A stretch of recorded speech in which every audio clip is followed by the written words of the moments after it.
bonjour à tous. Merci d'être là pour cette table ronde dans le Biotope. C'est l'entrée du Biotope, la cafétéria du Biotope.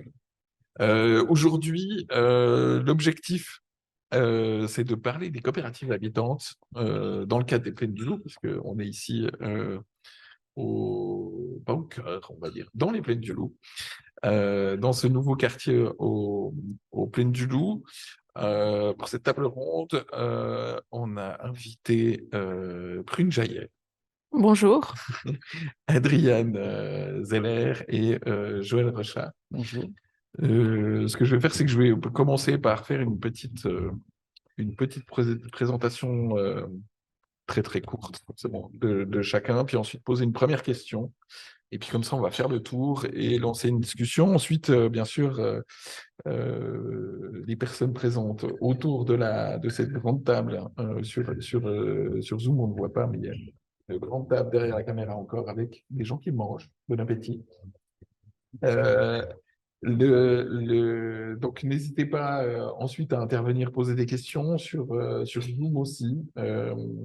N'hésitez pas à poser des questions aussi par écrit dans la discussion, comme ça je peux le voir et interagir ensuite dans cette table ronde. Alors, je vais commencer par toi, Joël Rochat. Donc, tu es représentant du maître d'ouvrage de la coopérative, la CODA, hein, la coopérative pour l'habitat associatif, pour les projets de Lausanne depuis 2017. Et puis, tu es président, tu as été président de la pêche, qui est la plateforme, qui était la plateforme d'échange des coopératives d'habitants pour les écoquartiers, et maintenant président d'Écoquartier Vaud. Est-ce que tu peux nous présenter déjà peut-être la CODA en quelques mots, puisque pas forcément tout le monde connaît cette coopérative. Alors, la CODA, elle a été fondée en 1994. Donc, l'année prochaine, on va fêter les 30 ans de la coopérative. C'est une coopérative qui est née, en fait, des milieux des squats à l'époque à Genève. Et puis, en fait, des habitants d'un squat ont eu l'opportunité d'acheter un bâtiment, le bâtiment qui squattait. Et puis, du coup, c'était le premier bâtiment de la coopérative. Mais finalement, ceux qui l'ont racheté, ils n'ont pas été vivre dedans. Parce que dans leur vie, c'était tout d'un coup pas le bon moment. Et puis, du coup, c'est d'autres qui ont été. Et puis après, ils se sont dit, ah, mais on va s'intéresser à un autre. Et puis voilà. Et puis du coup, ça a fait que la CODA s'est répliquée comme ça. Donc, elle a commencé en fait à imaginer une vie qui n'était pas une vie de coopérative participative que dans un bâtiment, mais de répliquer un petit peu le modèle au fur et à mesure. Et puis aujourd'hui, on a à peu près 700, entre 700 et 800 logements répartis entre Lausanne et Genève sur une quinzaine d'immeubles. Voilà. Et aujourd'hui, on est passé un peu de l'échelle d'immeubles à l'échelle de quartier, puisque maintenant, que ce soit au niveau des Plaines du Loup, mais on retrouve ça aussi à Genève. Les discussions, elles se font aussi à des échelles qui deviennent de plus en plus grandes. Et puis maintenant, on est plutôt souvent sur des discussions de quartier avec plusieurs acteurs, dont plusieurs autres coopératives, ce qu'on pourra traiter aujourd'hui dans cette table. Tout à fait, merci. Ensuite, parce qu'en gros, le fait aussi d'avoir monté la pêche, hein, la demande de la ville de Lausanne au démarrage, je crois. Euh, En gros, c'est que la CODA a joué un rôle très en amont parce que c'était une des grandes coopératives établies, préexistantes en fait, qui étaient actives déjà sur Lausanne à ce moment-là. Mais justement, avec la pêche, qu'est-ce que les coopératives habitantes peuvent amener au moment du développement d'un projet, vraiment comme le projet des Plaines du Loup. Pour rappel, hein, il y a eu un appel à un investisseur, alors peut-être juste dans les grandes lignes, un concours d'urbanisme en 2010, qui avait été précédé d'une démarche de concertation en 2008. Et puis en 2011, il y a eu un premier appel à intérêt qui a lancé toute une série donc intérêt d'investisseurs, qui a lancé toute une série de créations de coopératives. Et puis c'est à ce moment-là, je crois que la pêche a été montée. Et du coup, dans tout le processus de développement de ce projet de quartier, quel a été le rôle des coopératives habitantes? Bon, déjà, en fait, Écoquartier a été fondé en 2007. Et puis après, effectivement, la pêche a été fondée en 2010. Elle a été justement créée en partenariat entre la CODA et l'association Écoquartier à l'époque pour pouvoir euh, développer les coopératives participatives en vue en fait, de la projet. Parce que sur Lausanne, il y a toujours eu des coopératives. Hein. Les coopératives historiques, elles ont plus de 100 ans. Donc, voilà, le milieu coopératif existait déjà, mais c'est vrai qu'en fait, la question participative, ou en tout cas de pouvoir amener des futurs habitants ou des gens intéressés à discuter sur, que ce soit sur des plans de quartier ou après sur des projets, c'était quelque chose en fait qui n'existait pas encore sur Mm. Lausanne. Donc ça a été quand même un des éléments clés et ça a permis à certaines coopératives qui aujourd'hui sont sur les plaines du Loup de se constituer. Il y avait déjà des groupes d'habitants qui existaient avant, qui avaient déjà en fait envie de pouvoir construire et qui cherchaient finalement en fait du foncier ou des immeubles pour pouvoir s'installer. Et puis ceux-ci, ils ont, par exemple, il y a 3 de ces associations qui ont rejoint en fait la CODA à l'époque, et puis qui sont ceux qui aujourd'hui vont habiter dans les bâtiments. Et puis, il y en a d'autres qui se sont finalement constitués en coopérative et puis qui sont en train de construire leur logement. C'est le cas de Cartouche. Et puis après, il y avait aussi d'autres coopératives qui sont voilà, mis autour d'acteurs pour pouvoir créer ce milieu coopératif. Puis je pense que ce qui était intéressant, c'est qu'en même temps, il y a eu aussi des démarches participatives qui ont été accompagnées, soit par Écoquartier, soit par la pêche, pour non seulement en fait créer de la participation au sein de l'immeuble, mais déjà dans cette idée de participation de quartier. Et ça a pu être fait aussi justement dans les plans d'affectation. Et puis après, on a continué à pouvoir amener ça le long du projet pour que, en fait, via le groupe de suivi, via la démarche participative de la ville, on ait une participation qui puisse se faire à l'échelle du quartier, aussi avec les habitants déjà présents sur le Les quartier, voisins, les ouais. voisins, dans le but aussi finalement de pouvoir intégrer au mieux ce futur quartier qui arrivait dans un espace vert, même s'il était vert, mais il était peut-être pas très avec beaucoup de biodiversité, mais c'était quand même ces terrains de foot qui étaient là, enfin tout ça qu'on est venu retirer, et puis ces habitudes aussi, et pouvoir justement imaginer quelque chose qui permette à tout le monde de se retrouver et éviter en fait qu'on ait un traumatisme trop important aussi de par le voisinage. Mm. Donc, et puis ça, je pense que c'était intéressant de pouvoir avoir cette rencontre entre futurs habitants, des gens qui se projetaient d'y aller et des gens qui étaient déjà là. Parce que en fait, cette rencontre-là, elle est aussi importante. Et Ouais. finalement, de ramener un peu de l'humain dans tout ça, parce que c'est vrai qu'en fait, on arrive avec des machines, on arrive avec des matériaux, mais du coup, de pouvoir humaniser et puis de pouvoir dire, ben voilà, ça, ce sera vos futurs voisins, ce sera, on reste dans quelque chose qui vient d'une dimension un peu différente que celle qu'on a l'habitude dans des projets d'habitation, de construction. Oui, parce qu'il y a cette particularité, c'est le fait qu'on connaît déjà les futurs habitants, ils existent avant d'habiter dans le bâtiment, hein, avant la construction du bâtiment. Et c'est cette particularité qu'amènent les coopératives habitantes, c'est qu'on a les futurs habitants qui sont déjà là. Il y en a certains qui sont là depuis, au final, depuis la création, en tout cas l'inscription de ces coopératives pour les Plaines du Loup, donc qui sont là depuis 12 ans globalement, hein, on va dire, qui existent, qui s'engagent dans ces démarches de concertation et qui, du coup, font vivre le futur quartier avant qu'il arrive. Exactement. Et puis en fait, ça c'est alors c'est pas la majorité à la fin, mais c'est vrai qu'on remarque quand même qu'un bon 30% des gens en fait ont suivi l'ensemble du processus, qui est quand même assez Énorme. important et énorme. Parce que c'est vrai que voilà, quand on parle de durée, c'est que quand on s'achète un appartement, on voit souvent, et puis qu'on est propriétaire, on voit peut-être la partie de la construction. Mais là, en fait, il y en a des gens qui étaient même en avant, Ouais. et qui étaient là, en fait, effectivement, quand on était en train de parler du plan de quartier. Donc, c'est Mm. vraiment des durées. qu'on a de la peine à imaginer. Et puis, je pense aussi, pour les gens, ça a été aussi effectivement ce cheminement long. Pour certains, on a aussi perdu parce que c'est clair que voilà, nos vies changent aussi dans cette durée-là. Mais ce qui est chouette, c'est quand même de se dire qu'il y a quand même un noyau dur, des gens qui étaient là au départ et qui ont pu traverser tout ça et qui ont pu accompagner aussi ceux qui arrivaient par la suite pour arriver sur le projet. Et puis ben là, il y a certains projets qui sont habités, pas tous encore. Mais voilà, on se réjouit que tout le monde arrive.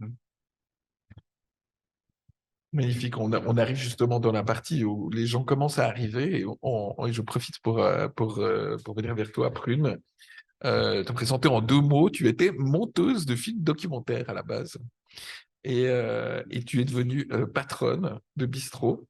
J'utilise le terme patronne parce que je trouve que ça fait J'aime partie du bien, ouais, bistrot. Ouais. merci. Et tu as repris d'abord le café de Montelli, et puis tu t'es lancé ensuite dans l'aventure coopérative, entre guillemets, en prenant le Café du Loup dans la coopérative de la Meute, donc juste à côté ici. Du coup, ça fait plus d'une année que tu as ouvert. Ouvrir un café en plein chantier, comment c'est possible déjà, hein, parce que c'était le premier bâtiment qui était terminé, hein, dans le quartier. Et puis, est-ce que tu peux nous parler un peu de ce cahier des charges que la coopérative t'a donné, en fait, puisqu'ils ont fait un appel à projet pour faire vivre un café dans le rez-de-chaussée de cette coopérative? Oui, alors moi je suis un peu une enfant de hippie et j'ai grandi en fait dans ce qu'on appelait des communautés en fait à l'époque qui étaient un peu des colocations. Et en fait mon dernier documentaire aussi c'était un documentaire sur les coopératives, ça s'appelait Nos utopies communautaires.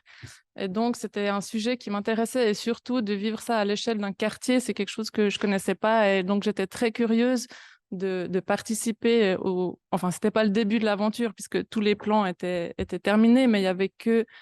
Enfin, moi, j'ai visité un chantier et quand j'ai vu l'espace face au parc de ce café, je me suis dit que c'était vraiment un magnifique endroit et que j'avais envie en fait d'être là au départ. Enfin, j'avais l'impression que c'était l'Amérique un peu. Enfin, tout était possible et puis qu'on pouvait justement parler de démarche participative, qu'il y avait une grande part en fait de d'autonomie et de liberté pour les gens qui allaient venir ici, habiter ici. Puis j'avais envie de faire partie aussi de ça et puis de voir un peu en observatrice comment ça allait se dérouler. Donc, j'ai répondu à l'appel à projet de la Meute. Et moi, j'avais aussi beaucoup d'expériences associatives. J'avais une buvette participative à la Valencienne, à Lausanne. Et en fait, quand j'ai repris le Montéli, c'était en plein Covid. Donc, j'ai beaucoup souffert de ces contraintes de marché, en fait, où il fallait vraiment chaque mois devoir payer ses employés, payer un loyer exorbitant. Et j'avais vraiment envie de sortir de cette logique du marché pour rentrer dans... Enfin, moi, j'aime les cafés et j'avais envie de faire un café qui soit plutôt associatif. Et puis, c'était une opportunité de le faire. Donc, j'avais aussi envie de faire un café avec d'autres personnes, d'avoir un projet qui soit un peu organique. Donc d'être là au début, c'était important pour voir un peu quels seraient les besoins, quelles seraient les envies, s'il fallait aussi créer des liens avec les habitants des anciens quartiers, justement. Voilà, d'être une plateforme en fait ouverte à toutes les personnes du passé, du futur, et puis d'offrir un lieu comme ça de rencontre. Je crois que ce qui a assez bien marché, parce que j'ai mes clients qui sont là aujourd'hui, des bossons et qui sont des fidèles clients. Et, le mélange se fait très, très bien autour d'un café. Autour d'un café, c'est en fait ce qui m'intéresse, c'est tout ce qui se passe autour du café et de pouvoir proposer avec les habitants que ce soit des activités, des concerts, des tournois de cartes, des lectures, voilà, d'autres choses qui puissent réunir les gens là autour. Et, la coopérative aussi me permettait de ne pas être seule pour gérer le café. puisque voilà, je suis dans un biotope, c'est pas trop le bon mot, mais je suis dans une dynamique où les habitants viennent toujours, ils passent, ils me disent bonjour, ils viennent, on se rend service les uns les autres. Je fais un peu la conciergerie, je fais un peu bureau de renseignement du quartier aussi. Voilà, donc on coopère vraiment, et puis c'est ce qui me plaît en fait dans la gestion de ce café. Et puis quand tu dis justement, j'essaie de revenir sur le lien avec la coopérative habitante. Qu'est-ce qui fait que c'est possible dans une coopérative habitante, hein? Je mentionnais le fait que tu as ouvert en plein chantier, donc au début, il n'y avait forcément pas beaucoup de monde. Si on est dans le monde habituel d'un café qui doit payer son loyer tous les mois, c'est impossible, quoi. Et donc, d'ouvrir dans ces conditions, quoi. Et ce risque-là, euh, est-ce que c'est possible, en dehors d'une coopérative habitante, de prendre autant de risques? C'est-à-dire d'ouvrir aussitôt, de se dire d'avoir un cahier des charges qui est justement quand même très ouvert. Mais tu mentionnais que ce qui avait été très difficile, c'est de sortir ton loyer. Du coup, là, le contexte, c'est quoi? Alors en fait, en faisant mon projet pour le café, j'ai appris que les espaces communs, en fait, la coopérative, parce que c'est souvent le cas dans une coopérative, il y a des espaces communs qui, dans la nôtre, eh bien, c'est l'espace café, il y a aussi un centre d'art, et puis il y a un atelier de construction, réparation, voilà. Donc ça, c'est 3 associations, en fait, qui sont en train de se mettre en place ou qui sont déjà existantes.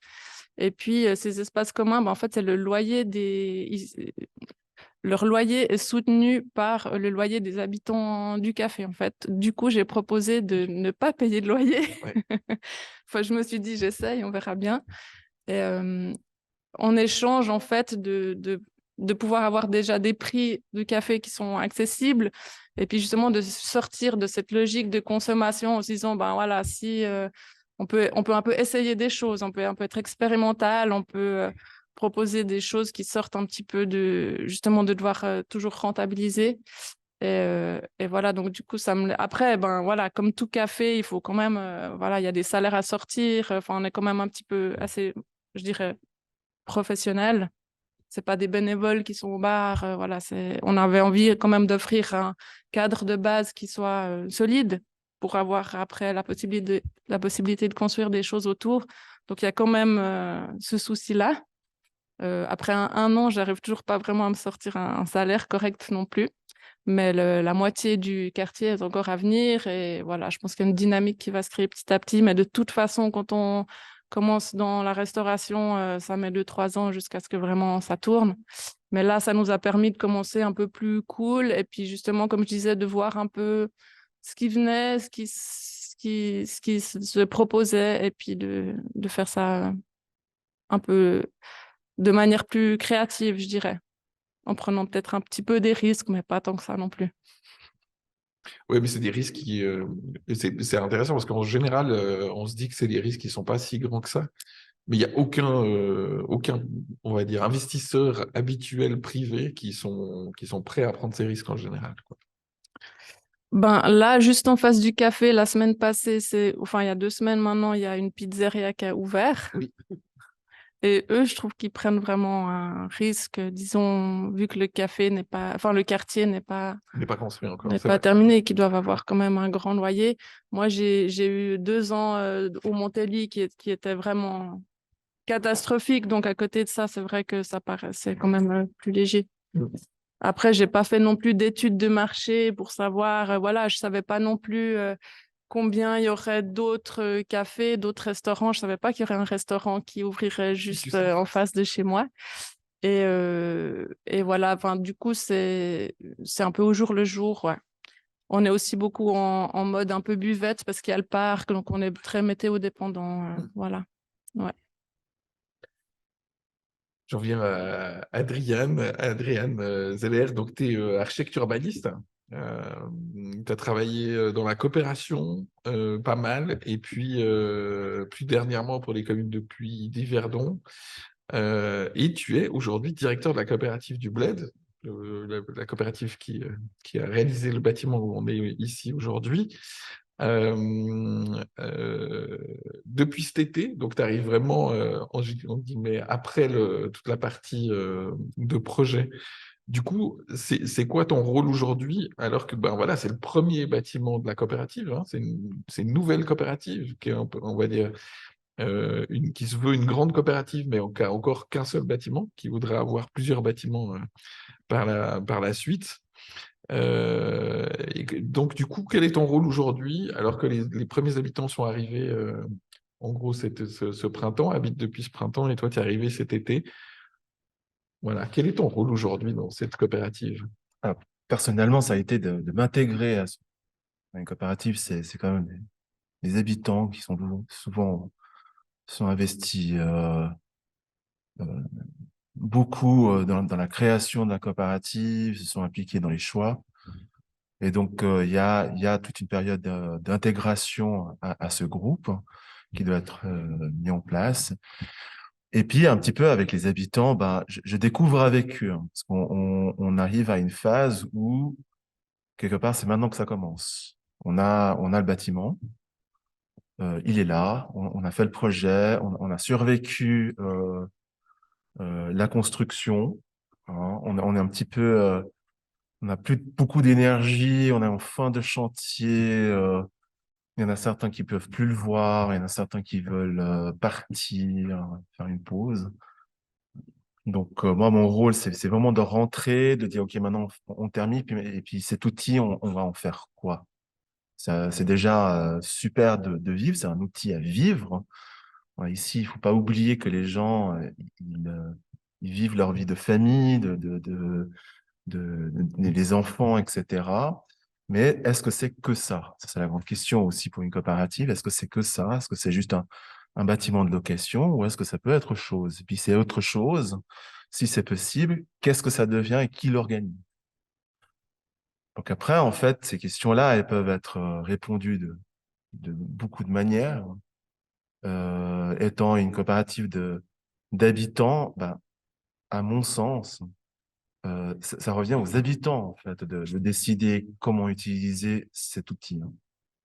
Comment ils s'organisent, quelles activités ils souhaitent, quelles activités ils souhaitent un peu moins, euh, comment on va payer tout ça, comment est-ce qu'on va le rendre viable à long terme, pérenne, comment est-ce qu'on gère, hein, le nettoyage, etc., toutes ces choses un peu pénibles.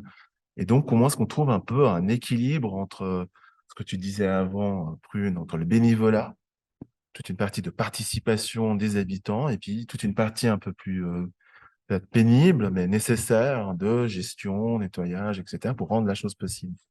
Où se trouve cet équilibre? Puis aujourd'hui, on est un petit peu à cette phase, j'espère un peu plus avancé qu'il y a quelques mois, à trouver cet équilibre, à trouver déjà nos repères, mieux connaître le bâtiment, voir un petit peu ses failles, mais ses bons côtés aussi.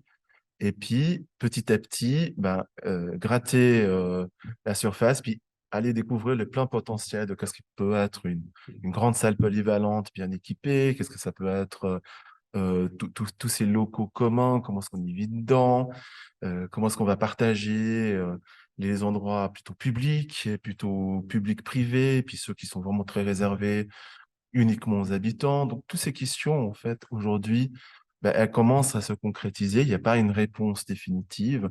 Et je pense que c'est vraiment ça qui nous met un petit peu, qui est très différent vers une opération classique où il y aura un règlement. Puis voilà, les habitants, ils n'ont pas vraiment grand-chose à dire. Ce côté donc de mise en place, hein, ça revient à ce que tu disais, Prune, aussi sur le fait d'avoir ces espaces qui sont disponibles, hein. Tu parlais de ces 3 espaces à la Meute. Au Bled, c'est quoi les espaces qui sont ces espaces communs? Alors, ces grands espaces, bah, nous, on a quand même cet espace commun incroyable qui est la salle polyvalente, donc équipée pour faire des spectacles. Là, aujourd'hui, on a les APEMS qui l'utilisent un petit peu en urgence en attendant que voilà, l'école elle soit complètement opérationnelle. C'est vraiment la coopérative, elle a cette capacité de s'adapter assez rapidement. Des processus, oui, des fois on pense que c'est un peu long, mais relativement court, hein. Prendre une décision en coopérative, ça demande pas, pas des processus trop lourds. On a un petit local des fêtes qui est aussi dans le foyer. On a le foyer qui est un petit peu la zone d'accueil centrale assez publique où on a toutes les boîtes aux lettres de toutes les allées. Donc, on a 5 allées. C'est là où les gens ils se rencontrent, ils vont chercher leur courrier. Ils peuvent ensuite monter à notre rue interne qui fait toute la longueur de toutes les allées. Oui, on a aussi notre buanderie commune. On a un petit salon sur la même adjacent à cet espace. Donc, on offre aussi un local qu'on appelle le bricotine pour le bricolage. Donc, il y a énormément d'espace en plus qu'on met à disposition des habitants pour qu'ils puissent décider qu'est-ce qu'ils vont en faire en commun ou peut-être fois individuellement, comme dans notre local musique ou anciennement local bruit.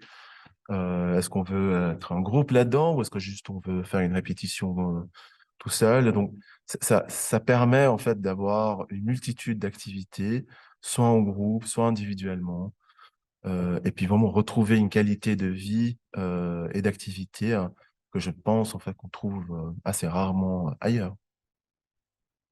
Sans parler de notre terrasse qui est fantastique. Je voulais dire, avec les potagers. Voilà. Trop bien. Et les cinémas open air qui Ah organisent. oui, voilà.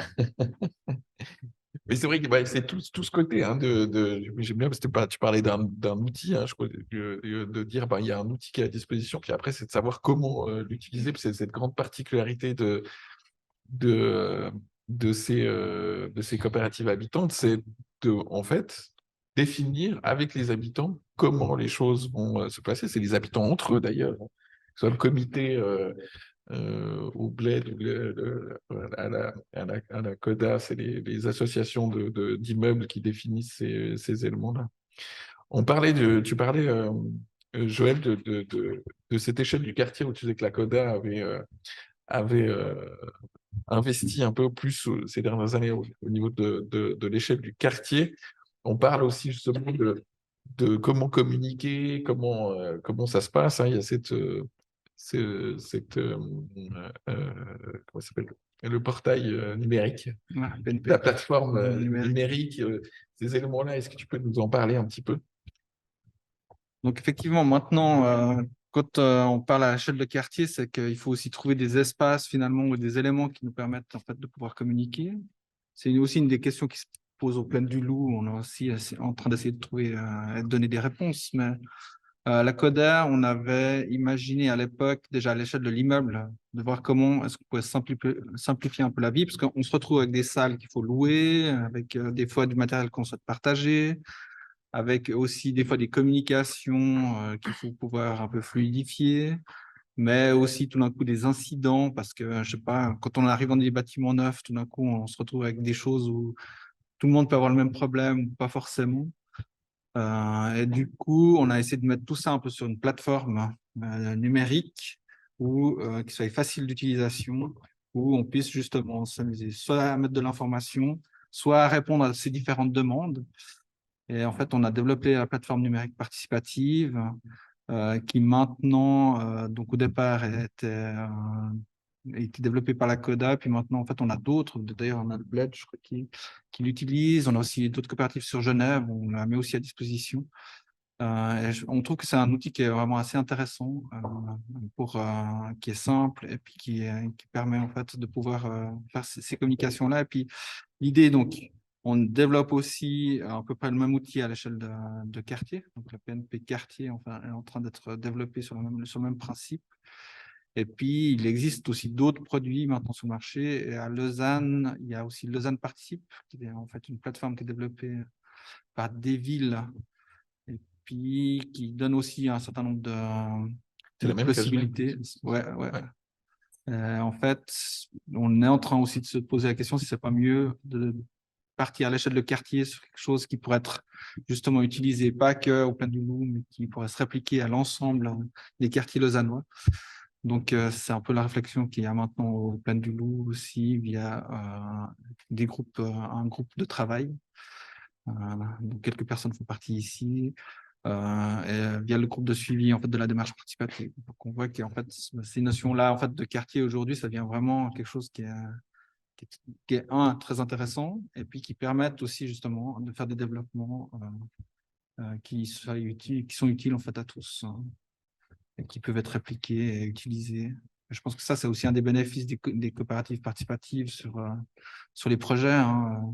Donc ça, c'est aussi issu de discussions. Il y a aussi il y a Équilibre qui s'était aussi penché là-dessus, sur Genève. Enfin, on était aussi au Verger, c'est surtout au Verger en fait qu'on a commencé à discuter, à développer ça.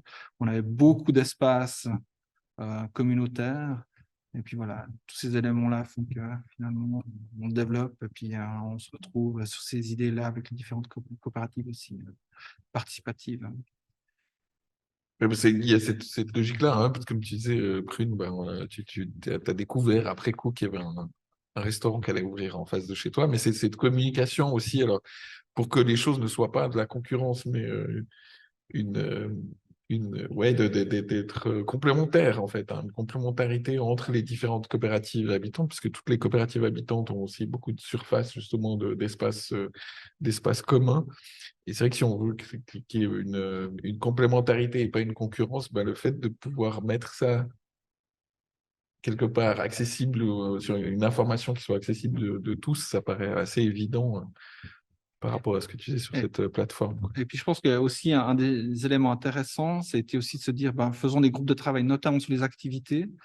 Alors, sur certains projets, Genevois, il y a eu des discussions de quelles activités allaient être mises. Et il y a eu un appel à projet qui avait été fait de manière commune, c'était notamment le cas au Verger, et à l'écoquartier Jonction, de définir finalement aussi des choses qui puissent être utiles au quartier. Parce que l'activité, c'est toujours très intéressant, mais c'est difficile de trouver des bons acteurs qui amènent aussi un peu de vie dans les quartiers, parce qu'autrement, on se retrouve aussi avec des rez-de-chaussée, parce que souvent les activités sont rez-de-chaussée, peut-être un peu trop fermées. Enfin, ça, c'était quand même un des grands problèmes genevois sur la rue centrale et tout ça. Et pour éviter ça, en fait, il y a quand même eu cette question de se dire quel type d'activité on peut faire. Et puis ça, je pense que ça rejoint tout à fait l'idée de la meute aussi, de se dire effectivement, il faut qu'on ait un acteur où on lui donne la possibilité de se développer en n'ayant par exemple pas de loyer. C'est je pense que les coopératives participatives, ils ont ce souci de se dire non, mais il n'y a pas que le logement, il y a aussi d'autres choses qui viennent, qui animent le quartier, qui font aussi que les gens se sentent bien dans le quartier. Et je pense que ça, c'est aussi un des éléments qui est important en fait aujourd'hui, de pouvoir réfléchir à ça ensemble. Et notamment au Plaine du Loup, avec Écoquartier, on a lancé ce groupe de travail sur les activités. Alors, on ne peut pas prendre de décision sur ce qu'il y aura, mais au moins, ça permet en fait à chacun de pouvoir discuter et de voir ce que les autres font. De se poser la question, effectivement, d'éviter de se retrouver avec 15 fitness, 50 barbiers, 3 lunetiers. Voilà. Ces choses qu'on retrouve un peu de plus en plus dans les centres-villes ou dans les quartiers. Je reviens sur une question que tu as déjà un petit peu abordée, le projet, le master plan des Plaines du Loup, hein, qu'on avait réalisé avec Tribu, s'appelait ZIP, hein, parce qu'ils souhaitaient créer justement des liens avec les différents quartiers. Et puis du coup, le long du parc, hein, devant le Café du Loup, c'est une de ces liaisons qui permet de relier les Bossons, les Plaines du Loup et Bois-Gentil plus loin. Du coup, ce café, comme tu le disais, hein, il est implanté juste pile là, sur une bordure du parc, etc. Tu disais, les voisins, ils viennent dans ton café, en fait. Ce principe de liaison fonctionne vraiment. C'est-à-dire que tu as ce côté d'avoir des gens qui viennent des Bossons, de Bois-Gentil, autant que des habitants de la Meute, mais aussi des autres bâtiments autour. Ouais, j'apprends aujourd'hui cette notion de zip. Tu Je vois. savais pas du tout. Je suis contente d'apprendre que je suis au milieu d'un zip.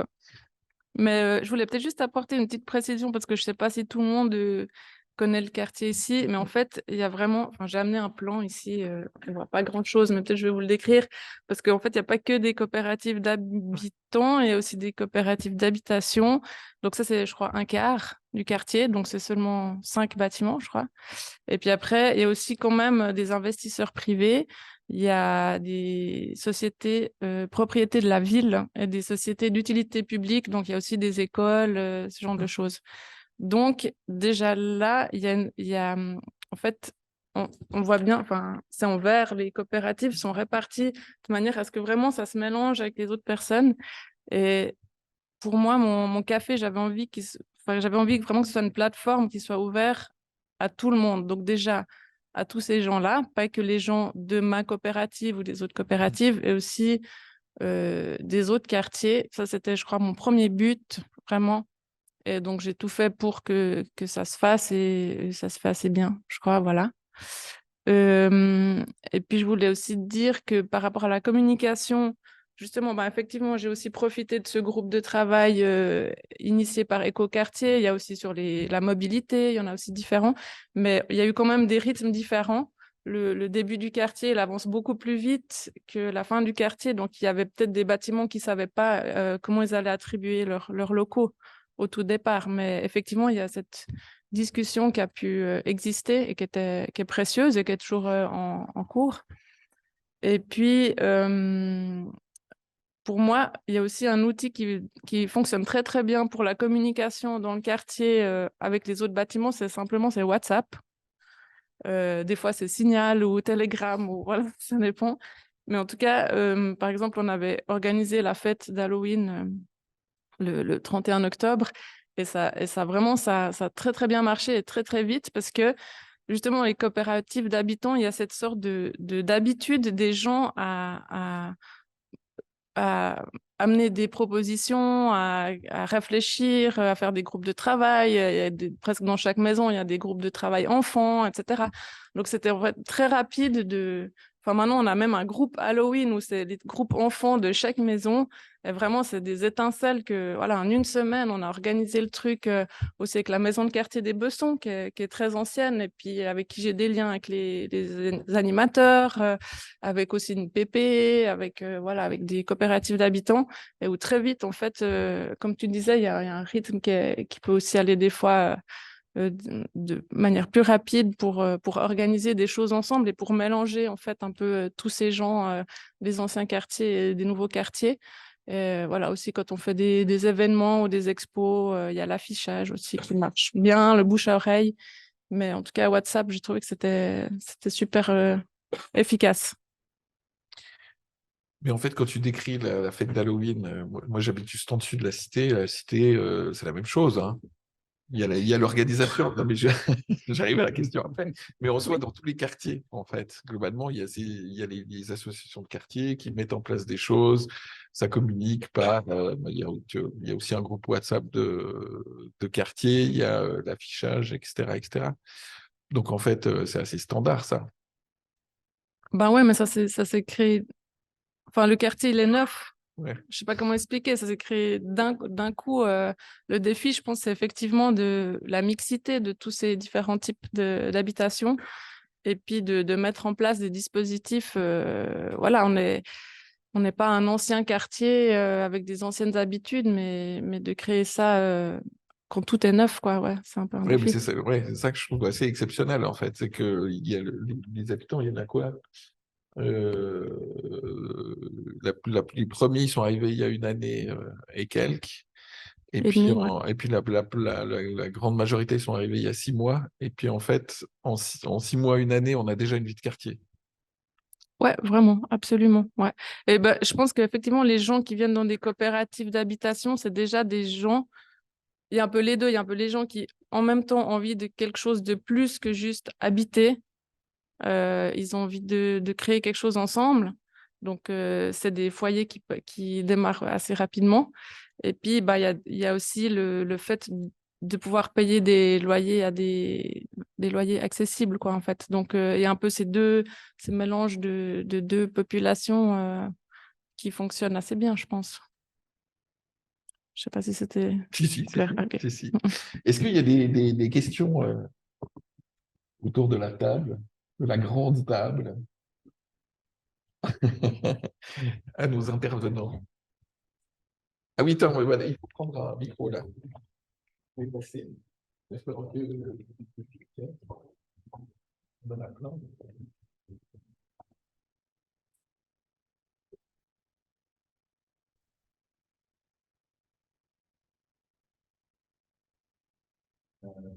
Moi, j'ai une question. Pourquoi est-ce que finalement les institutions publiques, pas tout le monde fait, hein, comme vous l'avez dit, tout le monde va des nations de l'Union européenne, doivent assumer finalement, se retrouvent à assumer, doivent bien, l'ensemble du risque économique de cette activité qui ne rapporterait pas forcément de l'argent. Enfin, c'est les moyens régulés du bas de et en plus de ça, ils font un moyen de développement à un café, donc une sorte d'injustice par rapport à tout l'argent qui est très inversé par le principe de solidarité, avec des locations de logements permettent de financer des locations pour on veut choisir parce que c'est parti de la famille, etc. On se retrouve à porter les publics, alors que par ailleurs, Il va être plus près. Il a dit. il a annulé. Vas-y, vas-y. Donc, il fait des choses bizarres. Attends,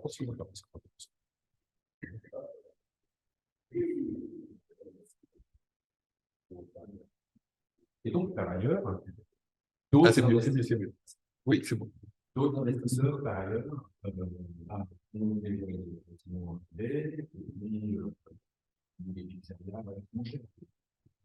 Donc, il y a une sorte de double inégalité, de double punition pour les coopératives. Parce que les coopératives, quelle est la différence la prochaine fois, il y a facilité. Il y a les coopératives pionnières, anciennes, les anciens mouvements ouvriers, etc.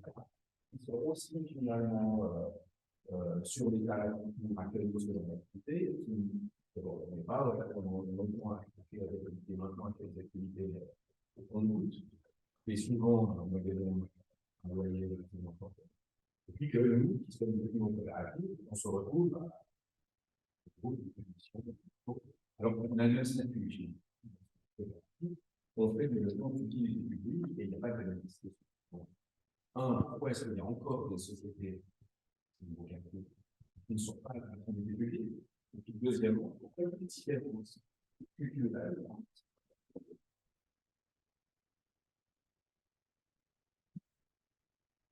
C'est une bonne question, hein, Laurent.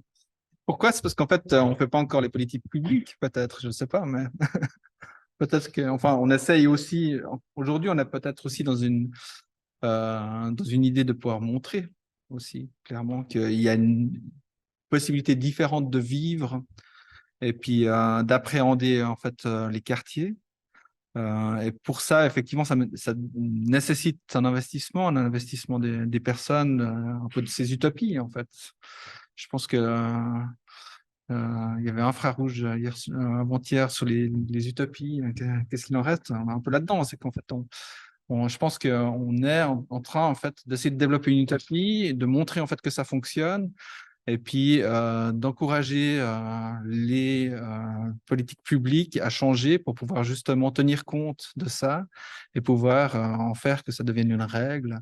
Et du coup, peut-être qu'à ce moment-là, il y aura peut-être moins à porter et il y aura probablement ces injustices-là qui vont devoir être corrigées. Mais c'est vrai, c'est juste aujourd'hui, en fait, il y a quand même tout ce portage et puis on se donne aussi la possibilité effectivement de prendre des risques. Parce que derrière, il y a des gens qui ont décidé de pouvoir le faire. Mais je pense qu'à long terme, si on pouvait éviter, ce serait mieux. Mais si on veut aussi pouvoir donner des alternatives, il faut aussi pouvoir prendre ces risques-là et le développer. Parce que si on ne le fait pas, c'est clair que ça va être difficile d'attendre que d'autres grands acteurs immobiliers suisses qui prennent un peu de l'argent de nos caisses de pension le fassent, quoi, clairement. Et puis, pour les anciennes coopératives, voilà, c'est pas parce qu'on a 100 ans alors qu'on a plein d'argent, effectivement, ils devraient aussi prendre ces risques-là. Mais en fait, clairement, aujourd'hui, il n'y a pas la volonté de le faire. Parce que peut-être aussi, toutes ces coopératives-là, elles ont des conseils d'administration avec une forte représentation publique, ou avec des gens voilà, qui se sont dit, bah, ça fait 100 ans qu'on fait comme ça, pourquoi on ferait différemment? Oui, il y a quand même eu la prise de risque au départ des politiques, hein, on va dire. Je pense principalement dans le cadre des Plaines du Loup à Lausanne, euh, de se dire que dans le cadre des Plaines du Loup, il y aurait un quart de coopératives habitantes. Sachant qu'à Lausanne, à l'époque, hein, si on se replace au projet Métamorphose, le lancement c'est 2006, le projet politique. En 2006, il existait Industrie 6 comme projet, même pas Non, non, pas encore, encore. mais il était en cours. Et puis, il y avait Recurta, où il y avait quelque chose qui était... voilà, mais il n'y avait pas grand-chose d'autre à Lausanne, hein, si je ne dis pas de bêtises. Bon, le premier, c'était Chailly, non? Et c'était en 2008, après, C'était justement, comme... après, ouais. Bah, ici, ouais, c'est peut-être à peu près la même époque, non? Laurent, peut-être. Oui, c'est ça. Au Chardon. Le projet de la janvier 2008, c'est un petit peu en réponse au préavis de la métamorphose en 2007. Donc, peut-être qu'on pourrait commencer à réfléchir à le projet modèle, oui, il y a une question qui est abordée tout à l'heure qui me semble intéressante. On a réussi à gagner du nouveau sur la question de qu'est-ce qui fait que ça marche aussi bien. Moi, peut-être qu'une réponse partielle, c'est l'intensité. Le fait qu'il y a une densité de gens en plus qui s'en va, plutôt des coopératives habitants, mais une certaine intensité qui fait que très vite, il suffit d'un petit groupe de ça pour que quelque chose de extraordinaire puisse se faire, alors que quand on dit de quartier périphérique où on est parce que l'on est vivre ensemble, ça ne motiver, ça ne peut pas motiver. Ici, il y a assez vite beaucoup d'éléments qui viennent s'ajouter, il y a du travail, celle du travail actuellement, il faudra peut-être retraitement. C'est quelque chose d'assez spectaculaire. On vient d'échapper pour les hommes de manière solitaire.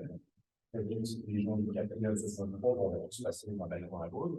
Et puis après, on se retrouve à la salle de la langue, ça se révèle, on dit discothèque.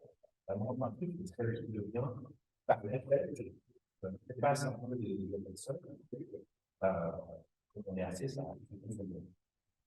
Puis, ça renvoie peut-être à la question de comment ça s'organise sur le données possible. C'est peut-être la différence entre WhatsApp et la PNP, la plateforme de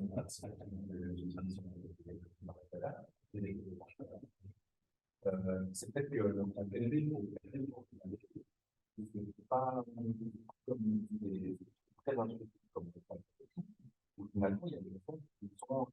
Et j'ai plus de...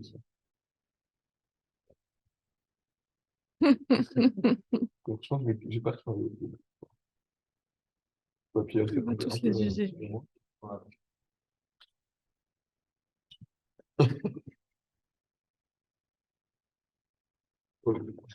Ou viens là.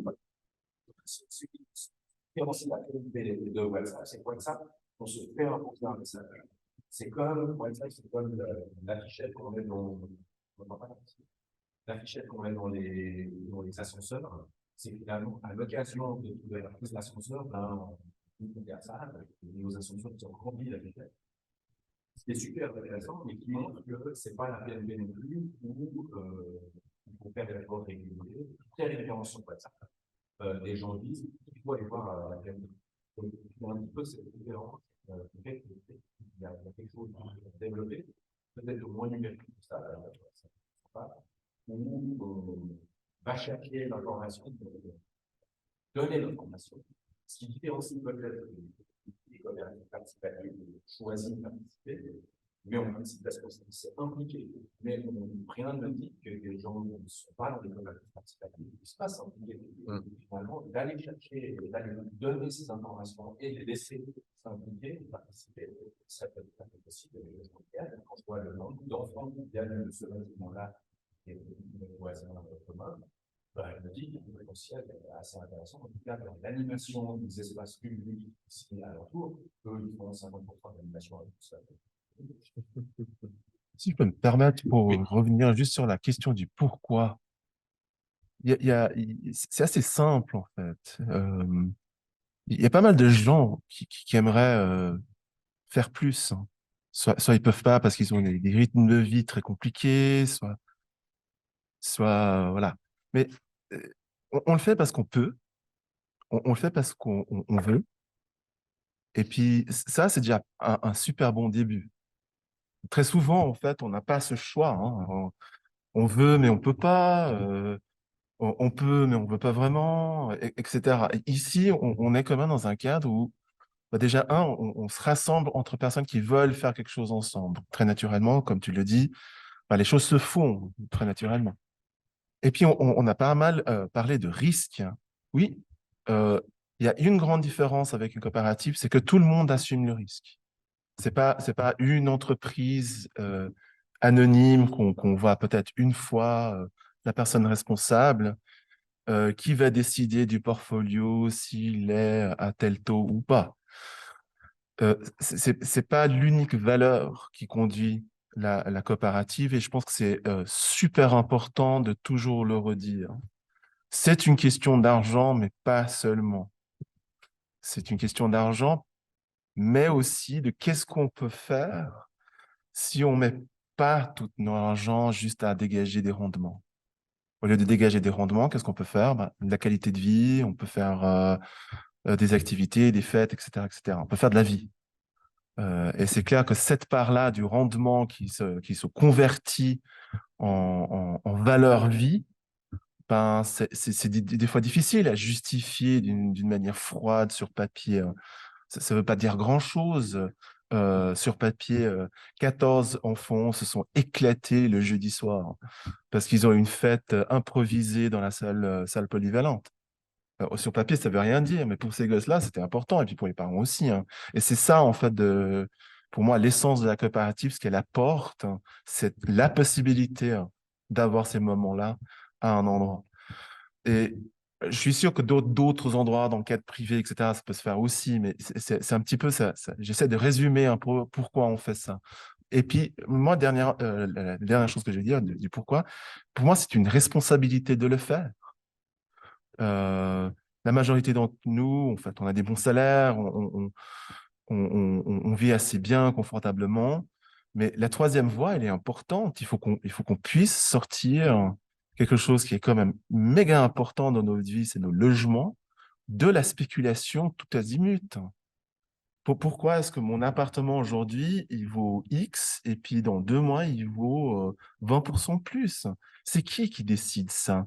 Ces aspects-là, ils ont des impacts tellement importants dans notre vie que pourquoi pas prendre l'initiative et puis dire non, ben, je suis pas d'accord, le loyer va pas augmenter, hein. Ah oui, vous prenez pas le risque, ah ben, ça tombe mieux, ben, on va prendre tous le risque d'assumer ça. Et je pense que c'est une des raisons pourquoi, en tant que coopérative, on le prend. Alors, la question, c'est pourquoi est-ce que la politique ne le fait pas? Bah, c'est assez paradoxal parce qu'on voit déjà maintenant que des caisses de pension et d'autres investisseurs, bah, ils mettent en place tous des programmes de participation avec des gens très bien formés, des applications. Je veux dire, l'entreprise de gestion de notre pièce urbaine, tout de suite, il nous dit, ah non, mais on peut vous mettre à disposition des assistantes sociales, une application, etc. Donc, ces outils sont déjà en fait en place pour des acteurs, on va dire, on est tous des acteurs privés, mais ceux qui sont à la recherche de rendement. Ils se rendent compte que la société maintenant, elle veut ça, elle a besoin de ça, et puis et c'est une plus-value, hein. Mais c'est une plus-value qui a été créée quelque part, pas par eux. Ça a été créé par tout un mouvement social, tout un mouvement de coopérative, et puis une volonté de participer de la population. Donc eux, ils vont essayer de faire un peu d'argent dessus, hein. Moi, je leur souhaite bonne chance.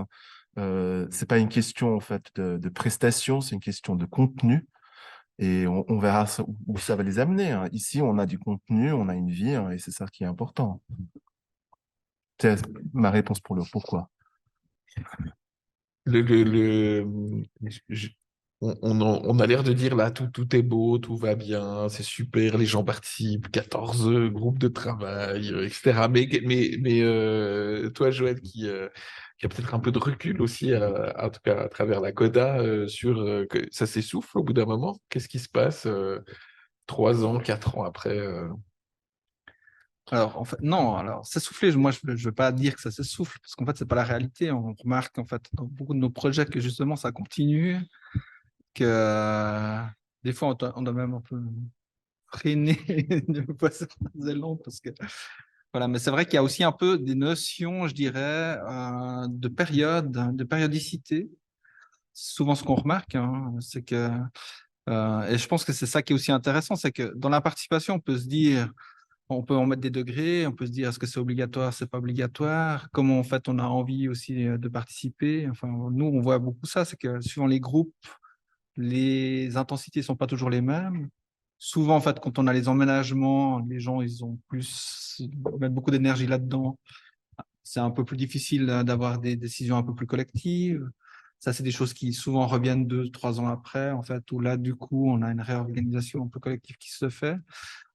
Et puis après, ben, il y a aussi dans les vies, ça illustre bien aussi finalement nos vies. En fait, c'est qu'il y a des moments où en fait on a un peu plus de disponibilité, d'envie, d'ouverture. Puis il y a peut-être des moments où finalement les choses sont un peu plus compliquées, on va se refermer, on va devoir se recentrer. Donc en fait, il y a aussi ces réalités-là. Et puis en fait, tout ça, ben, l'association, ça permet. Je dirais, je reviendrai un peu aussi sur le pourquoi. Et du coup, cette notion-là, elle est aussi dans la notion d'arbitrage, de se dire que nous, souvent, dans les coopératives participatives, on va créer des possibles, on va donner en fait des éléments qui sont là, et puis finalement, bah, c'est les gens qui vont commencer à pouvoir les prendre ou pas, à les triturer comme ils ont envie pour en créer quelque chose. Et je pense que c'est ça qui est important, c'est de se dire que bah, il y a du possible, et puis laissons un maximum de possibilités. Parce que comme ça, bah, du coup, l'association, les gens qui y vivent, bah, ils auront la possibilité de se retrouver, de pouvoir, comme ça, créer un vivre ensemble, créer en fait un possible comme ça qui correspond. Donc non, non, ça s'essouffle en tout cas pas. Mais des fois, ça prend des proportions ou des éléments différents, souvent pas dans ce qu'on aurait pensé, mais voilà, du coup, il y a d'autres choses qui se développent et qui sont aussi très bien. Donc je pense que c'est ça la grande richesse, c'est que voilà, il n'y a pas, en tout cas chez nous, il n'y a pas une association qui est la même. Voilà, c'est une multitude de choses, de couleurs, de gens, de cette diversité-là, elle est hyper importante.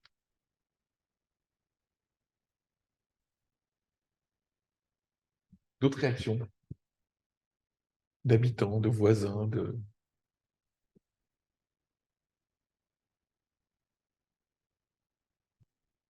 Non? Non? Ok. Je me disais.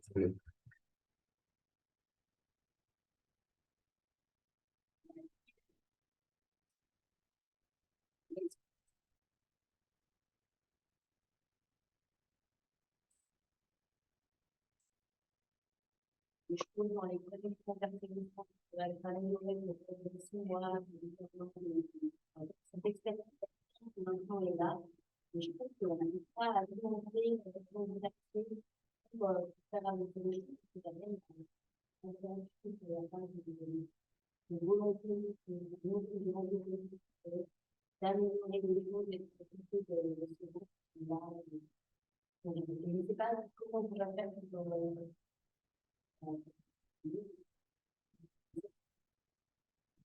Dire...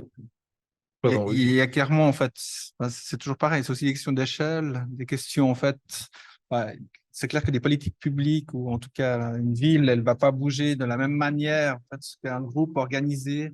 Il y a effectivement, comme le disait Adrien avant, peut-être, voilà, on a la possibilité d'avancer beaucoup plus vite. Quand il faut faire avancer des politiques publiques ou modifier des éléments de ville, c'est toujours plus compliqué. Mais en fait, ce qu'on peut faire clairement, c'est insister. Je veux dire, je pense que c'est d'abord ça, c'est de se dire, faut pas lâcher l'affaire, faut pas laisser tomber et puis continuer à s'organiser. Parce qu'en fait, je pense qu'il n'y a que par la pression publique,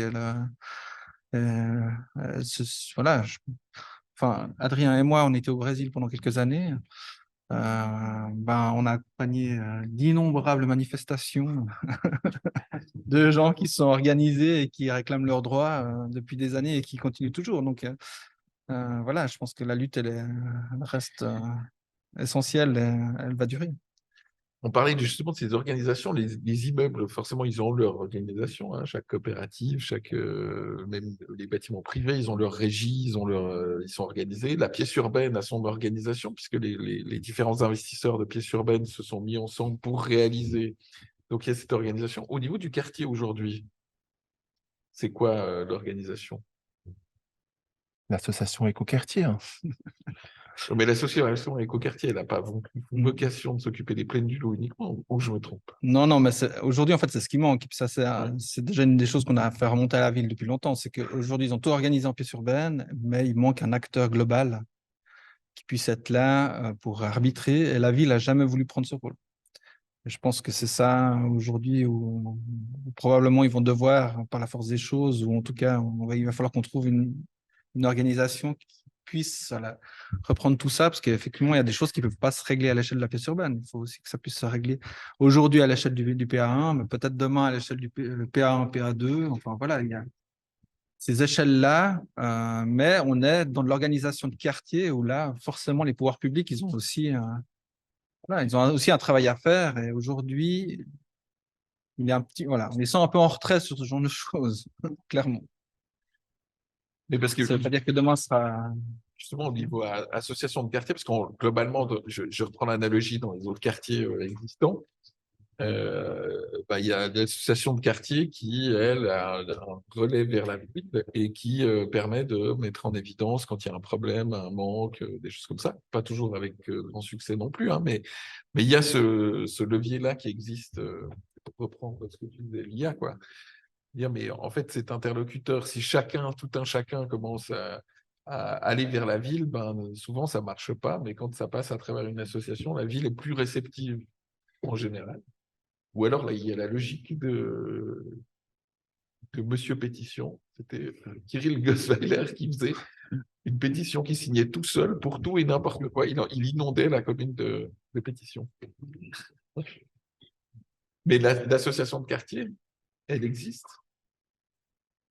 Aujourd'hui, elle n'existe pas, mais déjà, il n'y a pas la maison. Il y a aussi, je pense qu'il y a un des éléments aussi qui pourrait être clé là-dedans, c'est aussi peut-être la maison de quartier, je ne sais pas. Aujourd'hui, en fait, vu qu'il y a eu aussi cette modification, vu que la FASEL avait été écartée, que maintenant c'est la ville qui regère en fait tout ça, que l'association de quartier des Blécherettes a été dissoute. Enfin, voilà, il y a aussi un peu tout ce historique qui est un peu particulier ici.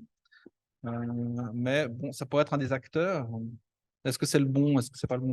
Aujourd'hui, c'est difficile à dire, mais probablement que ça aura peut-être une possibilité de permettre d'émerger quelque chose à l'échelle du quartier.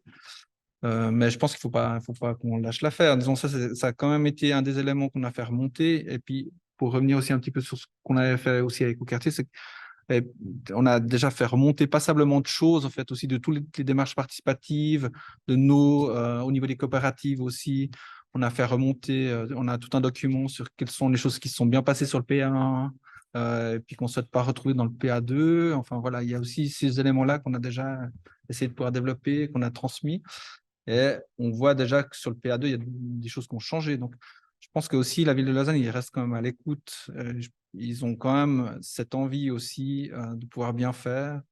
Donc, on ne peut pas dire non plus qu'ils font rien, mais c'est vrai que c'est souvent difficile aussi de faire bouger les choses dans le temps que nous semble un temps acceptable.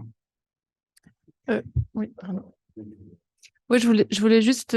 Enfin, je trouve que c'est un petit peu à double tranchant. Puis c'est intéressant cette question justement. Pour moi, les associations, elles se créent là où il y a des lacunes institutionnelles ou publiques ou voilà. Et donc, c'est aussi une chance en fait de pouvoir avoir une certaine gestion par les associations parce que justement, ça permet vraiment de vivre le mot participatif où souvent la ville met en place des projets participatifs, mais bon, ça se limite vraiment à mettre un banc public ou ce genre de choses. Tandis que là, je trouve que dans cet écoquartier, vraiment, il y a cette immense espace de possibilités qui s'ouvrent.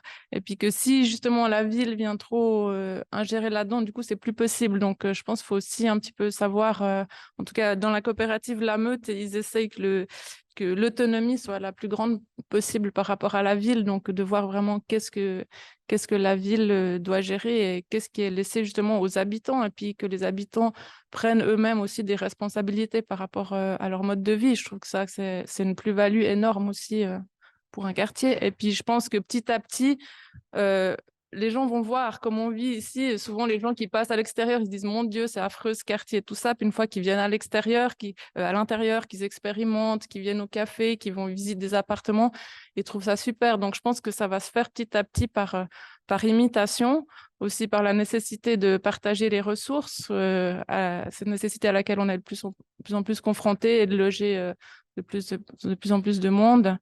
Et puis, je trouvais aussi que les coopératives étaient aussi un moyen, peut-être là je change de sujet, mais d'intégrer toutes sortes de personnes. Par exemple, il y a des logements pour étudiants, des logements pour les femmes, les réfugiés, il y a des logements pour des gens, des loyers plus abordables. Et donc, ça crée vraiment une mixité qui est difficile peut-être à créer ailleurs que dans un quartier qui est neuf, où on peut directement intégrer cette possibilité de mélanger les gens qui est aussi très importante, je trouve.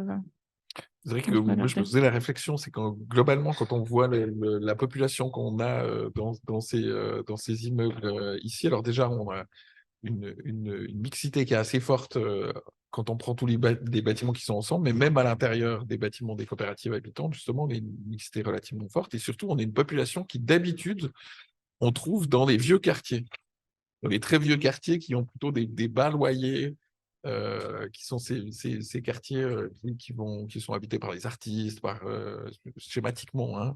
Et on a ce côté-là où on retrouve presque comme si on avait réussi à fabriquer de la vieille ville dans un quartier aujourd'hui, après 6 mois. Quoi. Bah, la mixité, c'est quelque chose qui n'est pas vraiment naturel. Hein. Donc là, c'est vraiment de créer de manière artificielle, mais pour arriver à ce que je trouve que ça fonctionne assez bien, en tout cas.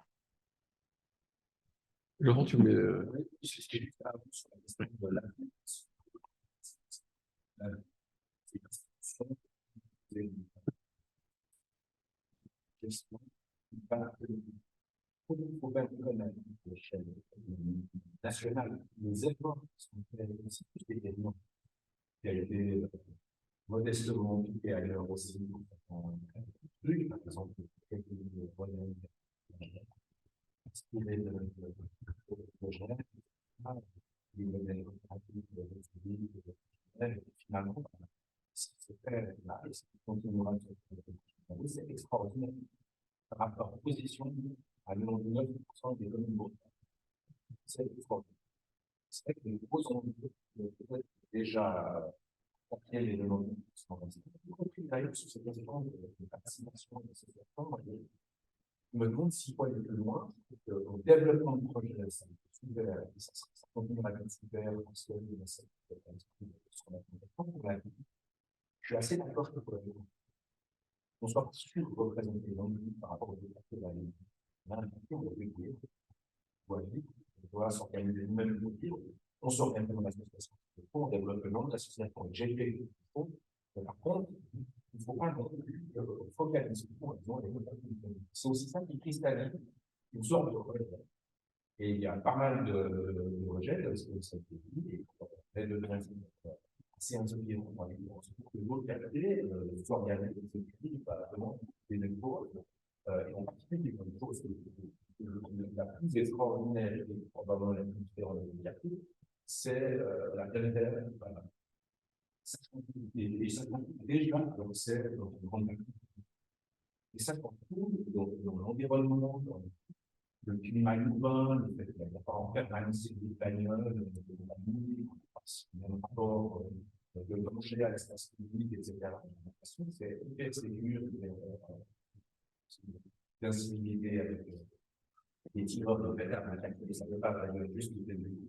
Mais à part ça, c'est un quartier qui est assez différent, c'est une identité très fortement marquée par ça. C'est-à-dire le fait qu'il n'y a pas de voiture. Je pense que ça devrait inspirer les autres quartiers à eux diminuer le taux d'autorisation, diminuer le taux de stationnement dans les quartiers, pour qu'ils arrivent à un jour même bonheur. On a commencé à vivre, parce que voilà, une question.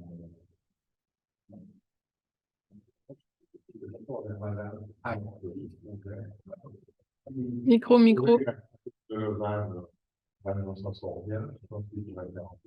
Micro, micro, micro.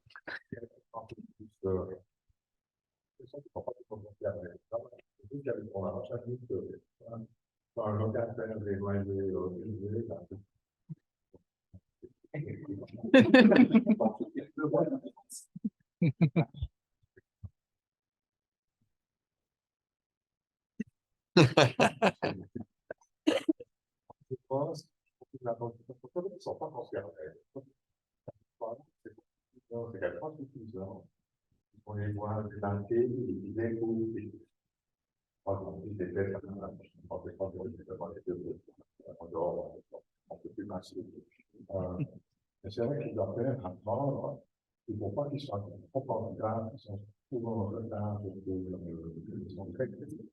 Peu souvent trop actifs. Alors pourquoi? On a une réponse, c'est vrai que ici, par exemple, on a des solutions qui semblent attendre que vous trouviez des solutions aux problèmes qui se posent. À qui sont les terrains qui sont occupés dans le monde. Dans tous les autres quartiers, vous savez bien qu'il y a des routes, des propriétaires privés, dans les maisons, comme ça, c'est très différent. Et j'ai l'impression qu'ils découvrent ça. C'est nouveau, c'est très nouveau, c'est vrai, on a arrivé là, c'est pas vraiment mais puis je trouvais qu'il y avait un problème. Moi, vous parliez de la rouge, moi, comme mon voisin, on est des vieux, donc les politiques, quand on est des petits derrière, on a arrivé on n'est pas très vendeur, on n'est pas envie pour nous organiser tout ce que je fais là, ça. Il y a une condition pour ça. Parce que quand on va avoir un parle de des bâtiments qui sont un peu près l'un de l'autre, je veux la vie de Lausanne pourrait être un peu plus fidèle dans cette affaire. C'est ça. Je dis quand même, avec la musique, moi, je trouve pas. Pour la vie, c'est une bonne intervention financière, ça. Et moi, les économes de l'autre, pas de deux. Il ne faut pas oublier. C'est un petit peu, non pas ça doit être mais être des collègues parce qu'on n'a pas grand chose, on regarde rien. Ils ne voient pas. Imaginalement, c'est tout un risque. Il faut être quelqu'un de dire que c'est un nouveau projet, ça. Réfléchir.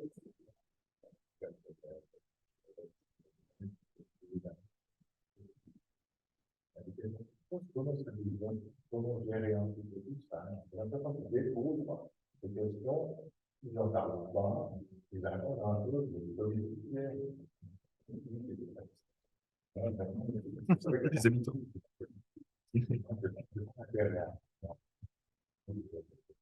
C'est pas une vie, finalement, je parle avec Je vais. un peu mieux, je dirais oui, moi je trouve. Je peux pas aller au citoyen, je peux la faire dans le quartier, tout ça. Donc, bon. Eh bien, on a envie de participer, on joue au foot, on regarde, on fait, c'est arrivé. Et puis, on est spectateur, c'est pas vraiment Merci. Moi, je vais juste peut-être rebondir sur ce que vous avez dit, c'est très intéressant. Moi, j'ai travaillé pour la ville d'Yverdon-les-Bains. Et puis, on a essayé, en fait, de bien comprendre comment tout ce quartier se mettait en place, parce qu'à Yverdon, il y a un énorme potentiel de développement. Alors déjà, on est très impressionné parce que rien de ce qui a été fait à Lausanne quand j'ai commencé à Yverdon n'était possible à Yverdon. Donc la question de la DDP, elle était encore très on va dire, ambigu. La coopérative, bah, j'ai tout entendu, hein. La définition d'une coopérative, c'est si, c'est une communauté, c'est si.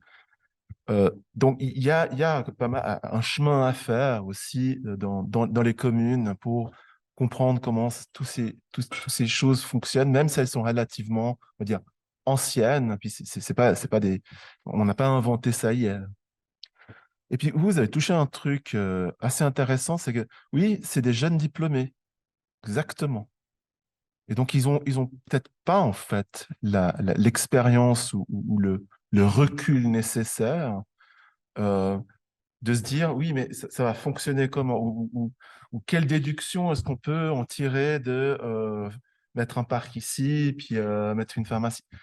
Ça, c'est des choses. Et puis, là, je vais terminer. Est-ce que c'est ça, en fait, qu'ils ont besoin de faire? Quelque part, les villes, ils cherchent des acteurs sur lesquels ils peuvent avoir confiance. Et puis, la Coda, en fait, c'est un très bon exemple. Je pense qu'il a inspiré pas mal le Bled. C'est comment est-ce qu'on devient un acteur pris au sérieux de la coopérative pour répondre à toute une série de questions pour que eux, ils puissent se délester en fait de ces questions. Alors après, ça peut devenir dans des extrêmes. Moi, je ne voudrais pas, par exemple, que le Bled prenne la place de la maison de quartier. C'est pas notre métier, on va pas faire ça.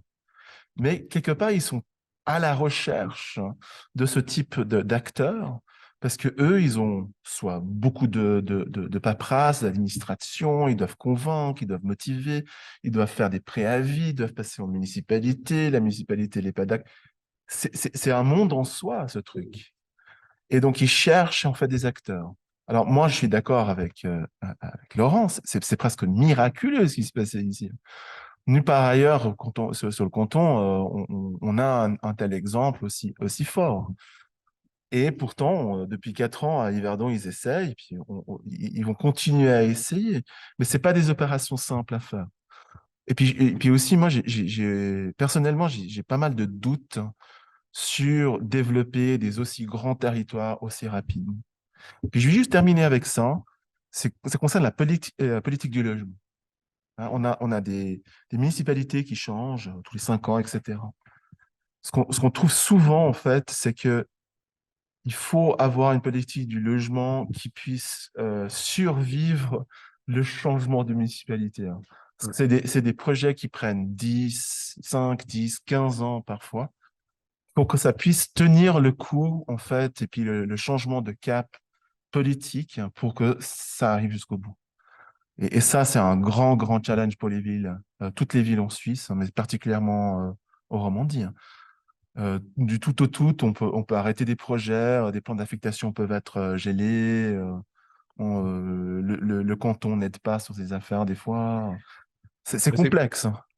je dirais que ça, c'est quand même une chose qui est plus marquée sur les petites villes que sur les grandes villes, Oui, globalement. Et c'est vrai que c'est un des risques hein, aujourd'hui dans les petites communes, c'est encore plus la commune est petite, plus le risque est grand d'un revirement total de situation sur des développements. Euh, mais c'est vrai, quoi, c'est une des problématiques de réussir à tenir, puisque comme on disait, hein, ça fait aujourd'hui 15, 17 ans que le projet a été lancé pour les Plaines du Loup, et ce qui n'est pas non plus exceptionnel, dans le sens où la plupart des projets d'une ampleur comme ça sont importants. Mais Parce que juste pour revenir oui, juste sur la question du risque politique, oui. c'est assez intéressant parce que, en fait, effectivement, Lausanne a un peu changé, les majorités ont un peu changé, mais ça n'empêche que je pense qu'une des parties des choses qu'on a aujourd'hui, elles sont pas non plus si fortes que ça. Et puis, des fois, en fait, de se laisser aussi un petit peu attendir, rester dans quelque chose d'un peu flou, c'est aussi toujours un peu dangereux. Par exemple, c'est quand même un truc assez particulier. À Lausanne, on a toutes les coopératives, pour démarrer le projet, on a reçu une décision de la municipalité comme quoi on avait le terrain. Mais je veux dire, d'un point de vue juridique, on avait rien, on a démarré un projet avec rien. Hein. Et on a tous pris des risques, on a mis de l'argent. Mais si là, tout d'un coup, il y a eu un changement politique à ce moment-là, on aurait pu aussi se retrouver avec tout ça, et puis ça serait arrêté du jour au lendemain. Donc c'est ça aussi, quoi. C'est ça qui est difficile aussi, c'est que justement, il faut être très prudent sur ce genre de choses, et puis Voilà. Et puis, tant que ça marche, tant mieux, mais ça n'empêche que ça reste des choses qui sont aujourd'hui encore un petit peu touchy, quoi. Je trouve intéressant parce qu'on a eu un petit glissement dans la discussion. On est parti des coopératives habitantes, puis on est arrivé aux écoquartiers globalement, ou aux quartiers, au développement urbain aujourd'hui. Et ce que je pense que ce qui est intéressant, c'est que ce glissement, il est naturel. Et je pense qu'aujourd'hui, c'est impossible d'imaginer, en tout cas, un écoquartier sans la participation, de manière large, mais sans la participation justement de coopératives habitantes.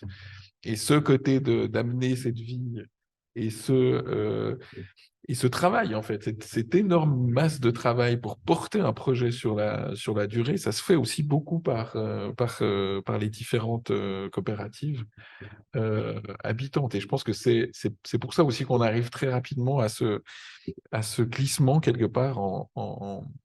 Quand on parle de coopératives habitantes, on arrive à parler de quartier. C'est ce qui intéresse les coopératives aujourd'hui.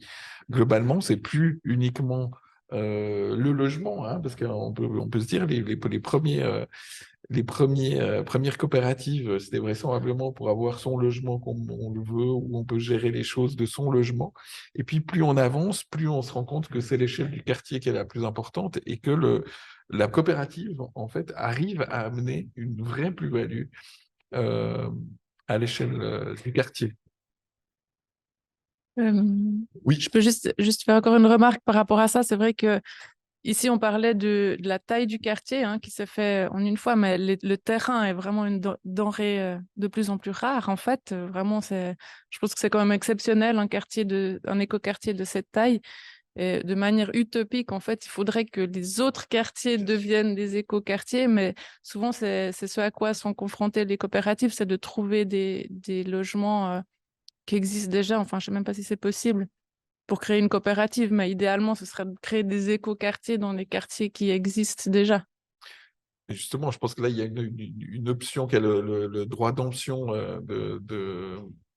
que la ville de Lausanne, de préemption, que la ville de Lausanne a commencé à mettre en place, qui a préempté 11 bâtiments jusqu'à maintenant et qui potentiellement vont revenir à des coopératives habitantes.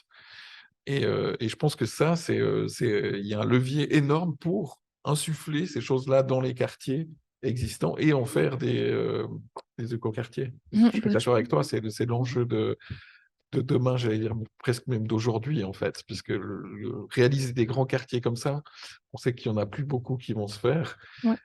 et qu'aujourd'hui, c'est plutôt de faire muter la ville. Et c'est aussi la responsabilité, je pense, de la ville de pouvoir offrir des loyers à des montants abordables, de sortir de la logique de, d'investisseurs privés, en fait, quoi. Mm. Ouais. Oui. Tu veux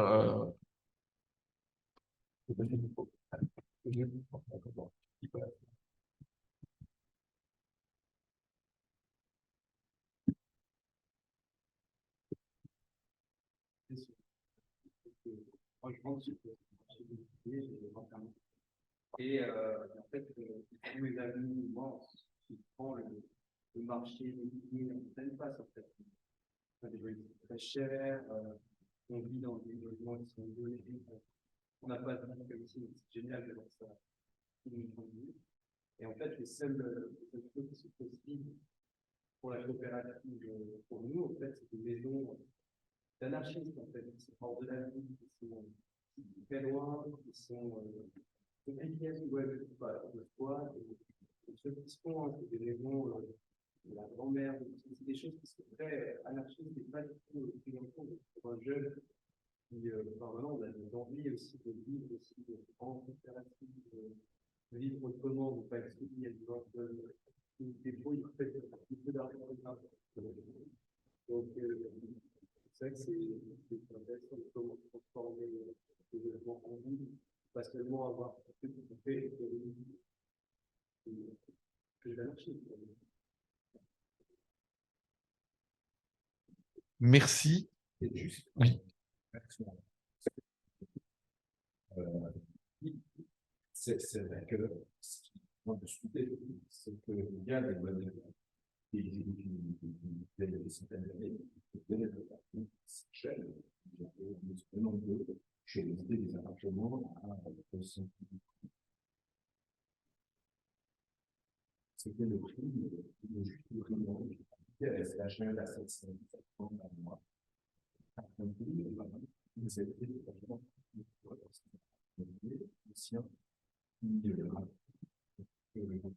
récent. Il y a une belle la question, c'est 5% de coopératives.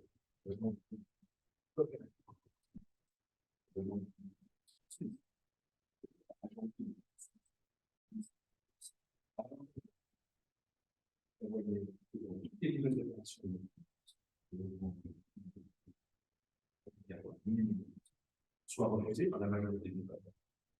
Donc, en fait, Noé, bienvenue dans ce monde. Et ça, On va aller voter, les jeunes. Où tout le monde fait du rendement. Tout le monde. Malheureusement, c'est nos caisses de pension. Oui.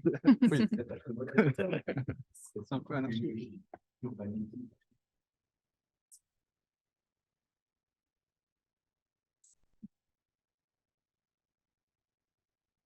Mais ce qui est hyper intéressant, c'est que les acteurs immobiliers habituels s'intéressent de plus en plus à ce qui est possible de faire dans les coopératives parce qu'ils sont épatés. Quand ils viennent visiter un bâtiment ici, ils se disent comment c'est possible, avec ces loyers-là, d'offrir autant d'espace communautaire. Et donc, ils s'interrogent quand même. C'est-à-dire qu'il y a quelque chose qui paraît miraculeux dans ce qui est possible de faire en coopérative. Et c'est vrai, tout le monde le dit, hein, tout le monde, quand il visite le bâtiment, se dit, mais comment c'est possible? Mais toutes ces personnes, ils ont des calculatrices. Ah ben voilà. C'est mathématique. Je veux dire. Le rendement est là, quoi.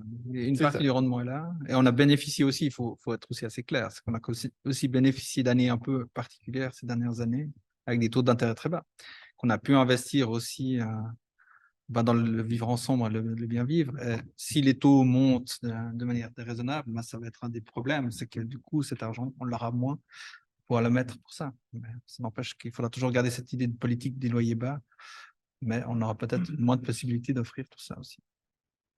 Mais eux, ils auraient aussi pu le faire. Hein. Je veux dire, ça ne les dévoile pas de ça, hein, clairement. D'une manière collective aussi, on a pris une décision commune de mettre la responsabilité de nos logements dans les mains en fait, de personnes qui n'ont pas du tout cet intérêt à cœur, hein, quelque part. Pas que le logement. Non, pas que le logement, mais là on parle du logement, mais quelque part on leur a donné en fait les clés hein, et puis la possibilité de dire non mais logement c'est ça, c'est X pour un 3 pièces, et puis vous aimez pas, ben, il faut aller un peu plus loin. Et puis la coopérative, bah, elle tend de dire non, mais ça va pas du tout. C'est pas comme ça qu'on fait. On a le droit à la ville, on a le droit de vivre au centre-ville, on a le droit en fait d'avoir des transports publics, et puis on revient un petit peu à un équilibre. Le souci, c'est que c'est tellement déséquilibré maintenant que voilà, c'est pas un combat. On construit pour, on construit pas contre. Dans ce que vous avez dit, il y a quand même aussi beaucoup d'aspects politiques, économiques.